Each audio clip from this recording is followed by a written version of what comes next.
बागेश्वर धामचे धीरेंद्र शास्त्री यांनी छत्रपती शिवाजी महाराज आणि रामदास स्वामी यांची भेट झाल्याचा दावा एका कार्यक्रमामध्ये केला। शिवाजी महाराज यांनी आपण थकलो असल्याचे रामदास स्वामी यांना सांगितल्याचे धीरेंद्र शास्त्री यांनी विधान केल्यानंतर त्यांच्या विरोधामध्ये संपूर्ण महाराष्ट्रामध्ये संतापाची लाट उसळली आहे। धीरेंद्र शास्त्रींना महाराष्ट्रामध्ये फिरकू न देण्याचा इशारा शिवप्रेमींकडून देण्यात आल्यावर अखेर धीरेंद्र शास्त्री यांना आपण केलेल्या वक्तव्याविषयी माफी मागणे भाग पडले, परंतु तरीही शिवप्रेमींचा राग निवळलेला नाही।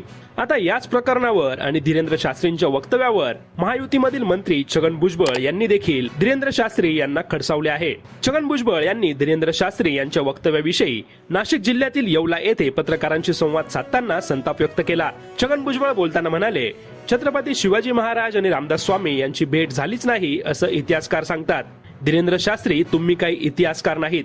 तुम्ही आपले पुराणातील गोष्टी सांगून भजन कीर्तन करणारे लोक। इतिहासकार वेगळे असतात, ते शेवटपर्यंत जातात आणि खरा इतिहास शोधून काढतात। त्यामुळे आतापर्यंत असे कोणतेही पुरावे किंवा गोष्टी पुढे आलेल्या नाहीत की ज्याच्यातून रामदास स्वामी आणि छत्रपती शिवाजी महाराज यांची भेट झाली असं म्हणता येईल। असं कुठेही वाचनात आलेलं नाही, त्यामुळे अशा गोष्टींना विरोधच झाला आहे।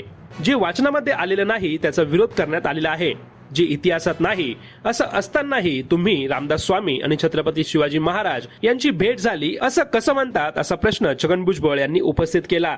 शिवाजी महाराज रामदास स्वामींना म्हणतात, मी आता थकलो आहे, तुम्हीच स्वराज्य सांभाळा असं म्हणतात। मग रामदास स्वामी नाही नाही तुम्हीच सांभाळा असं म्हणतात। हे जर धीरेंद्र शास्त्री सांगत असतील तर त्याचा राग मराठी माणसांना येणार नाही का, असा प्रश्न छगन भुजबळ यांनी विचारला आहे। छत्रपती शिवाजी महाराज काय, संभाजी महाराज काय यांनी या देशासाठी स्वराज्यासाठी प्राणांची आहुती दिली असल्याचं छगन भुजबळ यांनी यावेळी नमूद केलं आहे।